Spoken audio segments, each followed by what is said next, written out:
Variation of g due to depth. Suppose ये आपकी आते हैं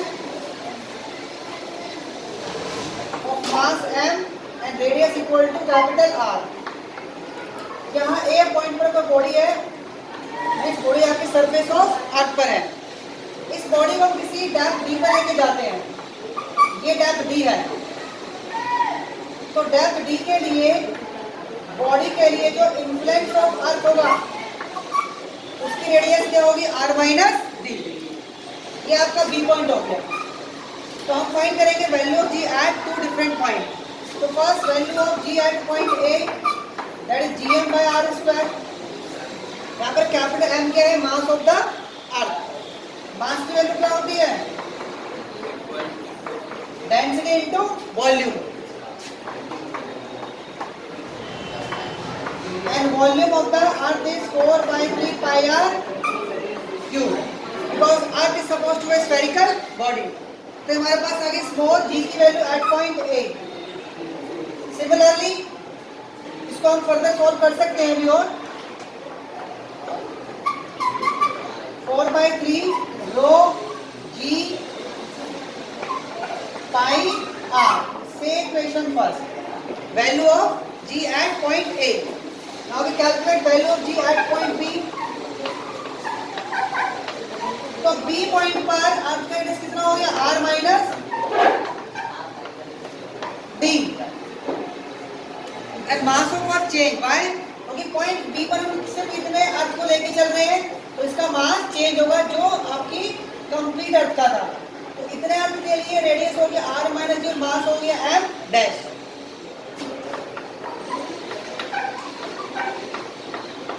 मास अगेन डेंसिटी इनटू वॉल्यूम। जब आपका रेडियस चेंज हुआ है तो आपका वॉल्यूम भी चेंज होगा। Volume this time become 4/3 pi r minus D cube, क्योंकि छोटी वाली अर्थ का रेडियस क्या है, r माइनस डी है। यहाँ से वैल्यू ऑफ g क्या आती है हमारे पास, 4/3 rho g pi r minus D. So we have the value of g at point A and at point B। दोनों को डिवाइड करते हैं। Equation second divide by 1। So GB divide by GA। GB की value है 4/3 rho g पाई r minus d और G at A है हमारे पास 4/3 रो जी पाई are. यहां से क्या बचेगा हमारे पास,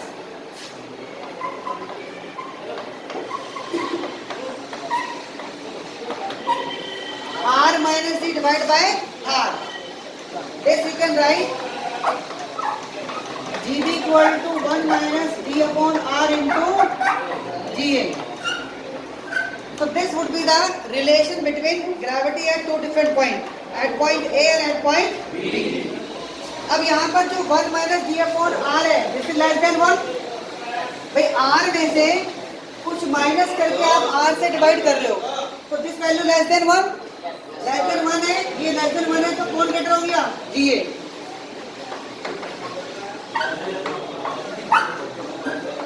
तो जी ए ग्रेटर देन जी बी। और ये क्या थी, वैल्यू एट सरफेस, और जी भी क्या थी, वैल्यू एट डेप्थ। इसका सरफेस पे ज्यादा है, इसका मतलब डेप्थ पे क्या होगी वैल्यू आपकी, value of g decrease at depth. अब इसी को हम अगर ग्राफिकली शो करें,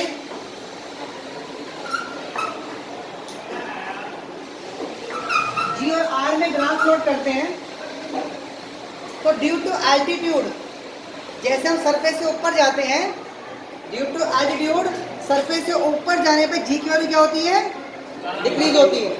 डिक्रीज होती नहीं होती है। और सरफेस से अंदर जाने में क्या हो रही है, डिक्रीज हो रही है। तो हम सपोज तो हम सेंटर पे हैं, तो पहले हम सेंटर पे वैल्यू फाइंड करते हैं। तो सेंटर पे वैल्यू क्या होगी, देखिए at centre r equal to d, अगर बॉडी आपकी पूरी सेंटर पे आ जाएगी, उसके अंदर डेप्थ किसकी इक्वल हो जाएगी, आर के इक्वल। अब ये वैल्यू पुट कीजिए अब यहाँ पर, g B equal to g a 1 r minus g upon में आर। तो value at b, value of ji at b equal to what, 0, यानी ग्रेविटी सेंटर पे क्या आ गई, 0। इट मीन सेंटर से सरफेस तो इंक्रीज होगी, कि सेंटर में 0 है, यहाँ पर कुछ निकल रही है सरफेस पर, और कैसे है, directly proportional. Centre to surface आपकी इंक्रीज हो रही है। इंक्रीज क्यों हो रही है, क्योंकि दोनों की पावर 1 है, इसलिए लाइन कैसी आएगी, लीनियर आएगी। सरफेस में क्या हो गई आपके पास, वैल्यू ऑफ जी सरफेस में क्या हो गई, मैक्सिमम। मैक्सिमम क्यों हुई, क्योंकि सरफेस के बाद को क्या हो रही है, डिक्रीज हो रही है। तो सरफेस के बाद जैसे आपका डिस्टेंस बढ़ेगा, आपका आर, आपका जी डिक्रीज होगा। डिक्रीज क्यों होगा, क्योंकि आपका आर बढ़ रहा है, और किस फैक्टर डिक्रीज होगा, आर स्क्वायर फैक्टर से।